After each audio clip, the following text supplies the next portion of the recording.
Good afternoon সবাইকে। আজকে দুপুর থেকে ব্লগটা শুরু করলাম। দুপুরে দেখো লাঞ্চ করে নিলাম, তারপরে একটু রেস্ট করছিলাম। রেস্ট করে আবার একটু সন্ধ্যাবেলা দিকে আমি আর বর্মশাই দুজন মিলে বেরিয়েছিলাম একটা বার্থডে কেক কিনতে। কারণ আমাদের যে বাড়িটাতে থাকি ওখানে একটা বৌদির ছেলের জন্মদিন, দাদার ছেলের জন্মদিন, তার জন্য একটা আমরা ছোট্ট কেক আনতে গেছিলাম। তো দেখো কেকের ওপরে ওর নামটা লিখে দিচ্ছে।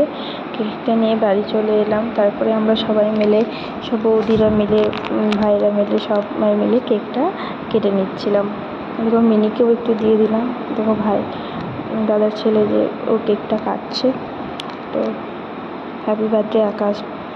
তো কেক কাটা হয়ে গেল, দিয়ে আবার বৌদিকে খাইয়ে দিচ্ছিল। এরই ছেলের আজকে বার্থডে ছিল, তো বৌদি আবার আকাশকে কেকটা একটু খাইয়ে দিচ্ছিলো।